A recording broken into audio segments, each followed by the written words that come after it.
Eh bien, bonjour les amis pour une nouvelle vidéo. Cette fois-ci, c'est une vidéo tournée le soir, donc il y a de l'éclairage. Et j'ai mis mes lunettes parce que je vais commenter l'actualité à partir de mon téléphone portable. C'est quelque chose que je vais faire de temps en temps, histoire de garder un lien avec vous.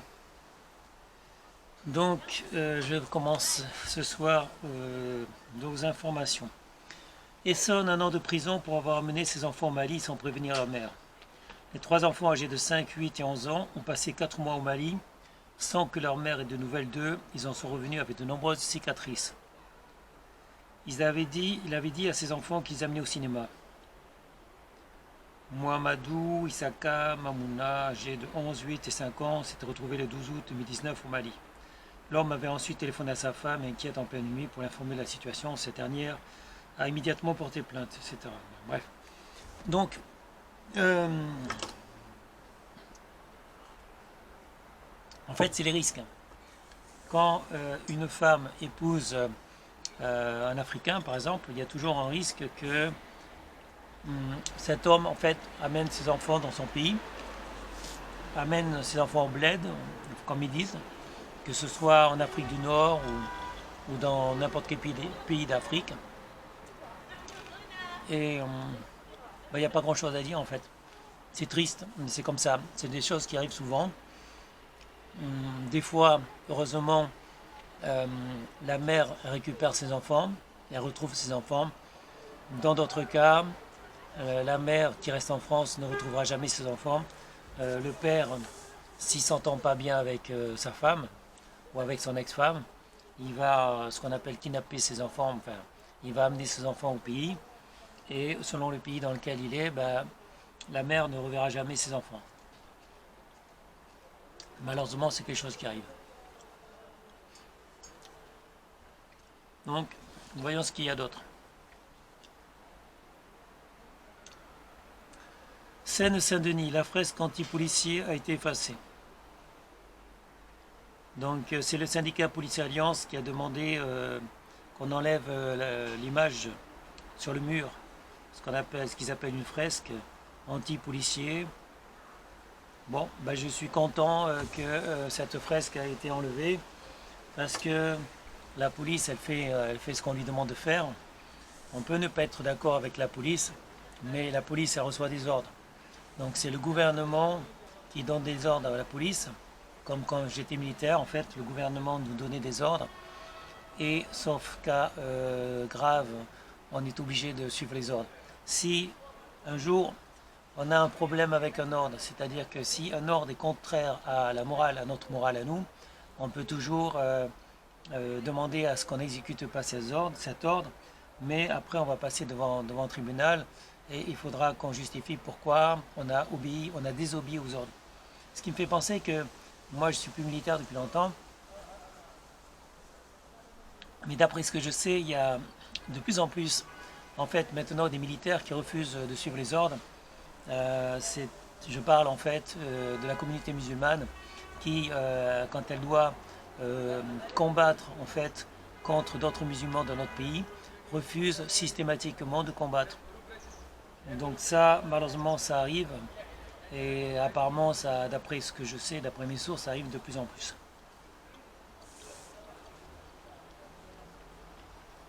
Donc, je reviens à la fresque anti-policier. La police fait son travail. Et c'est pas un travail facile. Donc, je trouve qu'il y a de plus en plus d'anti-policiers en ce moment, de manifestations anti-policiers. Et je trouve pas ça bien. Je trouve que si on n'avait pas la police, ce serait vraiment le bordel en France. C'est déjà le bordel parce que on respecte, enfin la plupart beaucoup de Français en tout cas, pas la plupart, mais beaucoup de Français ne respectent plus la police. Quand j'étais jeune, c'était pas du tout le cas. Quand j'étais jeune, on respectait la police, on respectait les gendarmes. Donc malheureusement, le respect se perd.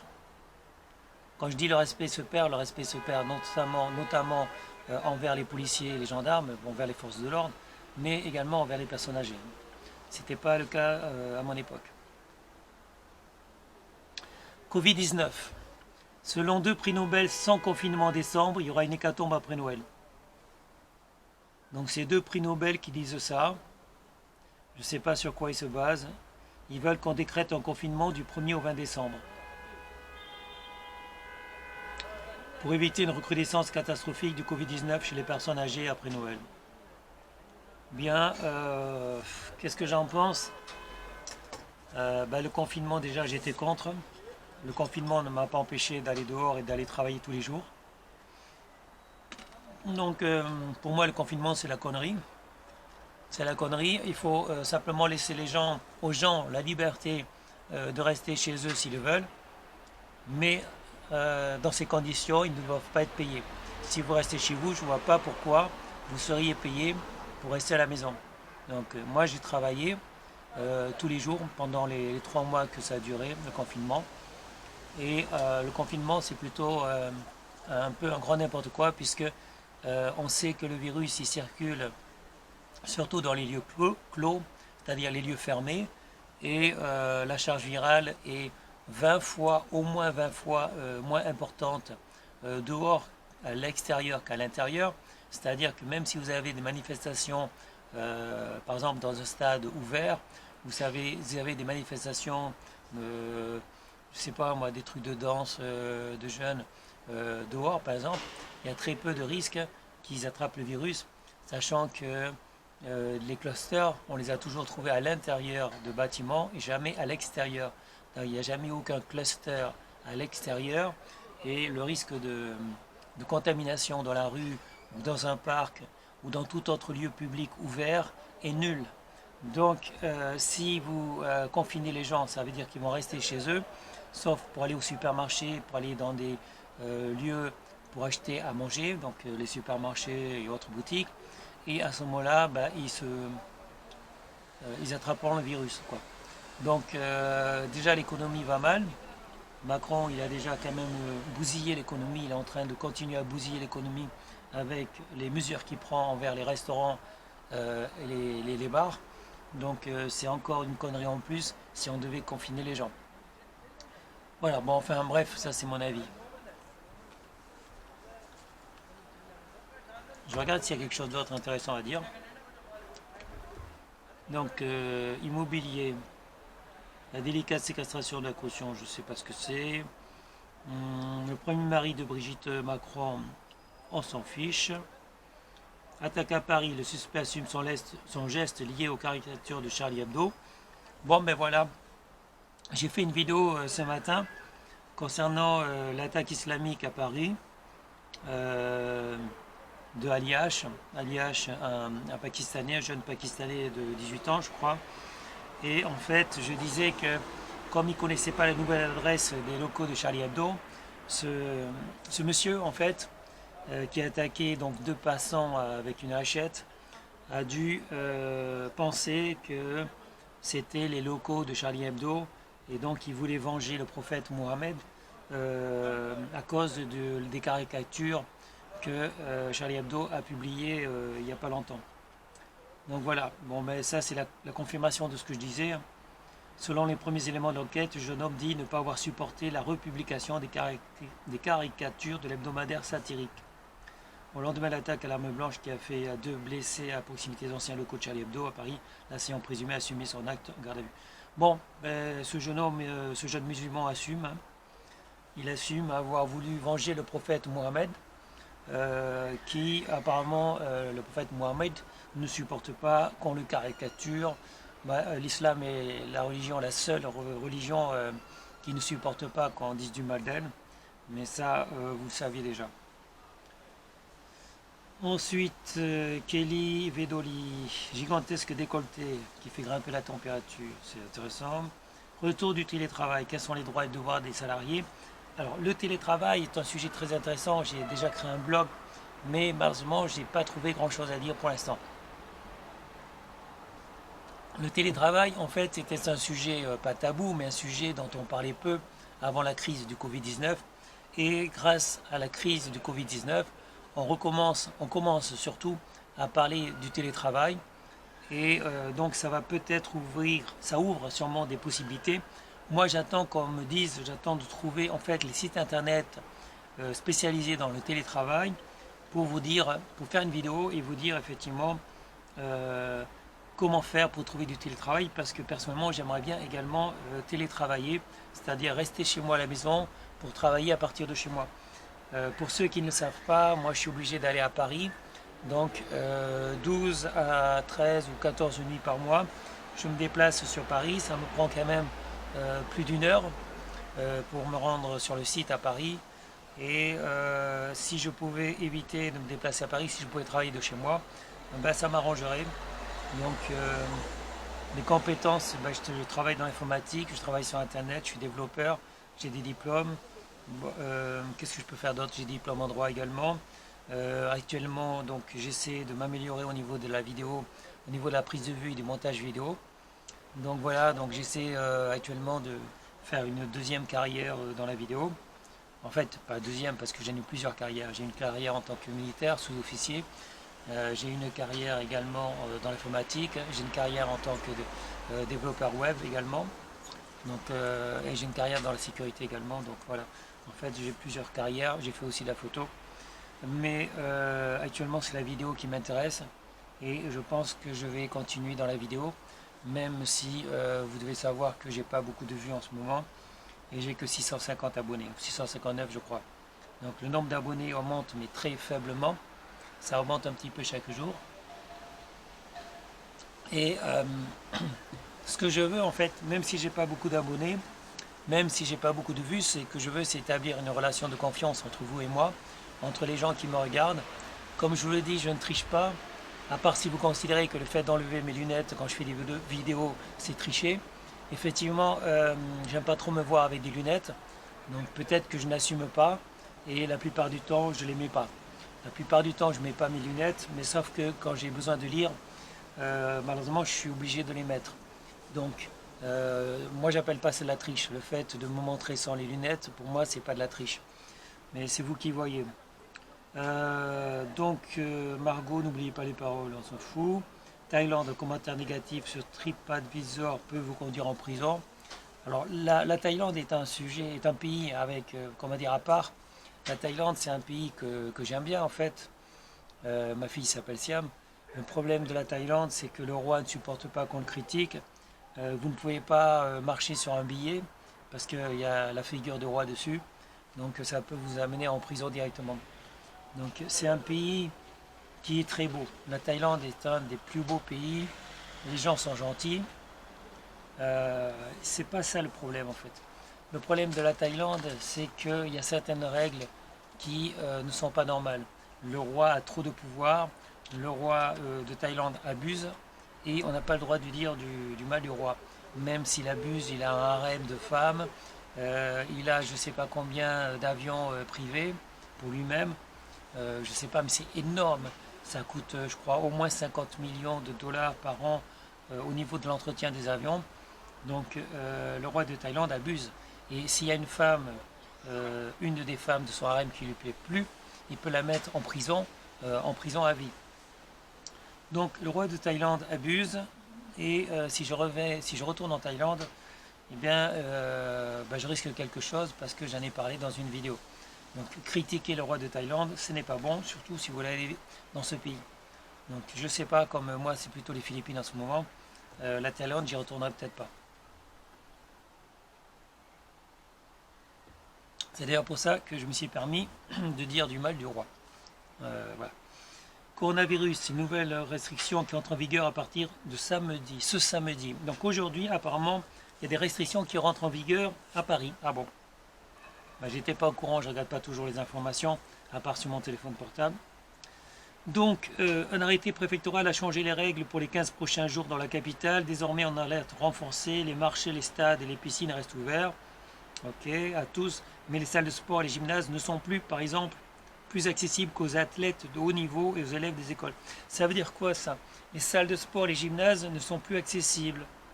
Alors, les salles de sport privées, par exemple, déjà que pendant 3 mois, ils ont perdu de l'argent. Et en plus, maintenant, les abonnés de ces salles de sport ne pourront plus y aller. Bon, moi, ça ne me gêne pas. Hein. Aujourd'hui, je suis allé courir. Donc, je suis allé courir pendant 1 heure. Aujourd'hui, courir en ville, entre 3 villes. Le Bourget, le Blanc-Ménil et Drancy. D'ailleurs, j'ai pas encore pris ma douche. Et donc, sinon, je fais des haltères ici, j'ai des haltères de musculation. Quand je suis allé courir, je suis passé par le square, le square du Bourget. Donc, j'ai fait des tractions au square. Et donc, voilà, donc finalement, on peut faire du sport sans aller dans une salle de sport, ce qui est mon cas. Donc, voilà, j'ai pas besoin de salle de sport, mais en fait, je pense à tous les abonnés de salles de sport qui vont devoir payer, puisqu'en fait, ils sont prélevés mensuellement et ils vont devoir payer un abonnement sans pouvoir y aller. Donc, je trouve ça embêtant pour eux. Voilà. Donc, il disait les gymnases. Bon, le gymnase, je crois qu'il n'y a pas grand monde qui va. Les salles de sport, par contre, ça pose un problème, comme je l'ai dit, pour les abonnés qui vont devoir payer, puisqu'ils ont des prélèvements tous les mois. Je crois que c'est moi à l'époque quand je payais la salle de sport c'était 30 euros par mois. Donc 30 euros par mois c'est quand même c'est pas énorme quand on a de l'argent. Mais en fait quand on a des petits salaires comme c'est mon cas, 30 euros par mois c'est toujours embêtant. Un poney retrouvé mort en Seine-Maritime. Bon ça me rappelle l'histoire des chevaux que les gens amputent. Donc c'est pas bien. J'ai pas trop envie de voir ça. Procès des attentats de janvier 2015, l'amertume d'un agent de la DGSI. Ouais, qu'est-ce qu'il raconte? Ce policier de la sécurité intérieure qui suivait les frères Kouachi, déjà identifiés avant l'attentat de Charlie Hebdo, a expliqué pourquoi la surveillance avait été levée 6 mois avant la tuerie. Donc, ouais. Si je me rappelle bien, c'est l'un des proches de François Hollande qui a vendu la mèche concernant les caricatures. Il a vendu la mèche en Algérie, je crois, aux médias algériens pour qu'on parle des caricatures, qu'on parle de Charlie Hebdo et pour qu'on vise directement Charlie Hebdo. Donc, si je me rappelle bien, les attentats ont été, comment dire, les attentats de Charlie Hebdo ont été fomentés du fait d'une vengeance, en fait, une vengeance d'un des proches de François Hollande, à qui Charlie Hebdo avait critiqué les dépenses de ce monsieur concernant les chaussures, enfin quelque chose d'assez énorme. Il dépensait énormément d'argent, petit déjeuner, chaussures, etc. C'était un proche de François Hollande, il travaillait pour François Hollande. Bon, il a été viré, mais il s'est vengé en informant les médias des caricatures et ça a provoqué effectivement la tuerie, l'attaque de Charlie Hebdo. Mais cela dit, il n'y a pas eu que cette attaque, puisqu'en 2015, il y en a eu d'autres attentats. De toute façon, il y en a eu d'autres, il y en aura chaque année, de toute façon. Ça continuera sûrement. Présidentielle 2022, Alain Juppé va-t-il présenter? On s'en fiche. Cyril Hanouna est totalement ruiné et pète le plan direct. Bon, ça, j'y crois pas trop. DGSE, force spéciale et révélation du général Gomard. J'aime bien les services secrets. Qu'est-ce qu'il dit, le général? Un de leurs anciens patrons raconte la vraie vie de ces unités militaires d'élite engagées en Afghanistan, en Libye ou au Mali. Moi, je pense que envoyer des forces spéciales, par exemple le service action de la DGSE, DGSI, qu'on envoie les services action, enfin des personnes du service action des services secrets français commettre, on va dire, des attentats, puisque ça a été le cas déjà sous François Mitterrand. Je trouve pas ça une bonne chose de s'immiscer dans des affaires d'autres pays. Bon, je sais quand même c'est le rôle de certains services secrets et on est habitué quand c'est les Américains, les Russes, les Chinois qui le font, mais ça pose un problème quand c'est les services secrets, par exemple sous François Mitterrand, qui a voulu, comment dire, couler un bateau. Donc il y a les écologistes qui menaçaient comment dire, à l'époque, c'était les essais nucléaires, les essais nucléaires français sur un atoll du Pacifique. Et donc François Mitterrand avait commandité qu'on détruise, qu'on attaque, qu'on sabote le bateau de Greenpeace à l'époque. Donc il a envoyé un couple des services secrets français pour comment dire, faire couler le bateau. Ce qui avait coûté la vie à une personne d'ailleurs. Donc voilà, bon ça c'était malheureusement les affaires pas très jolies des services secrets français. Moi j'ai pas trop envie d'en parler. Normalement, ce qui est secret doit rester secret. Arnaque sur Internet. Claire Chazal, son lien secret avec Emmanuel Macron. Bon, on sait que les politiciens ont souvent des liens avec les journalistes. Bon, ça, c'est pas nouveau. En même temps, les journalistes sont souvent payés, financés ou ont des accréditations grâce aux personnes élues, grâce aux personnes en place dans le pouvoir. Donc c'est normal que, enfin c'est normal, c'est courant que le président ou le premier ministre ait des influences sur les médias. Charlize Theron veut poursuivre Cyril Hanouna en justice, des millions d'euros. Je sais pas trop, j'y crois pas trop, mais bon. Ben, c'est à peu près tout. Jean Messina, invité de Beurre FM. Jean Messina, je l'ai déjà vu et c'est quelqu'un qui parle bien. Moi, je l'aime bien, Jean Messina. C'est un Algérien, je crois, ou un Marocain. Euh, Weshden, complètement terrassé par une foudroyante maladie. Bon, je sais même pas qui c'est. La dette publique de la France explose, qui va payer? Bah, la dette publique explose bah, surtout à cause de Macron, hein, d'Emmanuel Macron, de son confinement et tout ça, et du fait qu'il paye des gens qui ne travaillent pas. Donc Macron continue à payer des gens tous les mois qui ne travaillent pas, je trouve pas ça normal. Bah, qui va payer? C'est les Français qui vont payer évidemment. Donc c'est même pas la peine de chercher à savoir qui va payer, hein. C'est sûrement les Français. Et ben voilà, bah, c'est près tout. Porte-parole Gabriel Attal ou l'anti-Siben Diaye. Siben Diaye, c'est la gaffeuse du gouvernement Macron, c'est-à-dire l'ancienne porte-parole du gouvernement Macron qui n'arrêtait pas de faire des gaffes à chaque fois qu'elle parlait. C'était trop amusant, quoi, c'est trop marrant. Cette jeune femme croyait qu'elle était plus intelligente que les Français et elle racontait plein de bêtises en fait. Donc c'est une franco-sénégalaise, si je ne me trompe pas, Siben Ndiaye, j'ai déjà fait une vidéo là-dessus. Et je ne sais pas du tout si ce qu'elle a, si elle a quelque chose contre la France et les Français. Je pense que ça doit être le cas. Je pense qu'elle n'aime pas trop les Français. Bon, ça c'est l'ancienne porte-parole d'Emmanuel Macron.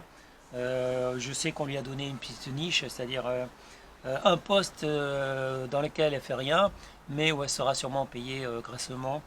Je crois qu'elle doit donner des idées. Demander à Sibeth Ndiaye de donner des idées. Vu toutes les gaffes qu'elle a fait, c'est quand même assez amusant. Bon voilà, c'était le petit tour de l'actualité du jour, ou plutôt du soir, puisqu'on est le soir. Je finis les frites que Nicolas n'a pas fini. J'ai demandé à mon fils s'il voulait parler, s'il voulait parler avec moi, s'il avait quelque chose à dire. Pour l'instant, il n'a pas trop envie de parler. Donc j'espère qu'il va faire des interventions par moment. J'invite aussi vidéo. Donc j'espère qu'un jour je ne serai pas tout seul. Donc moi je suis pour qu'on puisse parler, pour qu'on dialogue, etc. Donc agir c'est bien, mais avant d'agir il faut quand même qu'on parle, etc. Il ne faut pas se lancer à faire n'importe quoi. Il y a des gens qui agissent dans tous les sens ou qui parlent trop dans tous les sens, mais au final qui font rien. Donc on réfléchit, on discute et après on voit s'il faut agir. Voilà, mes amis, il ne me reste plus qu'à exporter la vidéo. Elle sera en ligne bientôt. Je pense que pour ce soir c'est fini parce que j'ai l'intention de jouer avec mon fils. Mais de toute façon, j'ai pas encore pris ma douche. Donc, comme j'ai couru pendant 1 heure, je vais quand même prendre une douche. Et ensuite, là j'ai fini de manger. J'ai encore 3 frites à finir. Donc je vais finir, je vais d'abord prendre ma douche. Et ensuite, je vais jouer avec Nico. Sans doute une partie de Heroes 3 Might and Magic. Heroes 3 Might and Magic, c'est un jeu vidéo ancien que j'aime toujours, que j'ai sur le PC. Et avec Nicolas, on a quand même beaucoup joué. Mais bon, souvent je joue tout seul. Là, j'ai pas joué depuis plusieurs mois. J'ai joué à d'autres jeux. Mais le problème des jeux vidéo, c'est que quand on commence, on ne sait pas quand est-ce qu'on va finir. Certains jeux vidéo sont très longs. Avec Heroes 3 Might and Magic, il est possible que l'on triche, puisqu'on peut éditer des cartes, on peut éditer ce qu'on appelle des maps. Et quand on fait des maps, on peut se donner, on va dire, de l'argent, se donner, enfin des ressources, se donner des armées par exemple. Et je regarde en même temps les personnes qui passent devant parce que j'ai la possibilité de voir les personnes qui passent de mon balcon sans que les personnes me voient. Donc c'est assez sympathique. En fait, j'aime bien être le soir comme ça. Il fait frais, la température a baissé, j'ai de l'éclairage à côté de moi, donc je peux quand même filmer. Et j'ai une petite table, vous ne voyez pas, mais j'ai une petite table. Donc je peux amener quelque chose à manger, je peux amener quelque chose à boire. Donc j'avoue que c'est sympathique d'avoir un petit balcon pour parler. Et de temps en temps, peut-être qu'on fera des vidéos devant un café, en train de discuter tout en mangeant, tout en buvant. En fait, ce que je veux, c'est être proche de vous, que vous arriviez à me connaître un peu mieux et qu'on puisse discuter ensemble. C'est-à-dire, moi, je fais des vidéos, j'espère que vous ferez des vidéos aussi. Donc, on pourra se voir à travers les vidéos. Et si vous habitez pas loin, moi, j'habite au Bourget. J'habite au Bourget dans le 93. Donc, si vous habitez pas loin, peut-être qu'on pourra se voir. Donc, moi, je ne suis pas contre de faire des vidéos avec vous. Hein. Je veux dire, ça peut être intéressant. J'utilise du matériel qui est efficace mais pas cher. Donc, si vous voulez que je vous explique, moi j'aime bien expliquer. Si vous voulez que je vous explique comment faire, qu'est-ce qu'il faut acheter comme matériel, je ferai avec plaisir. Donc, je ne vous dirai pas de dépenser beaucoup d'argent. Le matériel que j'ai autour de moi, c'est du matériel qui coûte pas cher et qui donne une qualité assez bonne. Et si j'avais plus de moyens, en fait, j'investirais sur une caméra d'un modèle au-dessus. Je ne sais pas encore ce qu'il y a parce que j'ai pas cherché non plus à savoir. Mais je suis sûr qu'il y a des caméras avec une meilleure image, une définition meilleure. Peut-être des micros aussi avec une qualité meilleure. Donc ça, je pourrais investir également là-dessus. Mais pour l'instant, vu qu'il n'y a pas beaucoup de vues, il n'y a pas beaucoup de personnes qui me suivent, donc c'est peut-être pas utile d'investir là-dessus. L'important, c'est d'établir un lien avec vous, d'être présent au moyen de ces vidéos. Et comme je vous l'ai dit, en même temps, ça fait travailler ma voix. Ça me permet, comment dire, de faire travailler mes cordes vocales et d'être moins timide aussi, puisque voilà, puisque je publie et moi, j'étais à la base, j'étais un peu timide, donc voilà. Donc comme je l'avais dit dans une autre vidéo, le fait de se filmer, ça permet de pouvoir accepter sa propre image, d'accepter sa voix, et donc c'est une thérapie en quelque sorte. C'est une thérapie, c'est une façon de soigner quand on est timide, ou de se soigner quand on a des problèmes de cordes vocales, par exemple, comme c'est mon cas.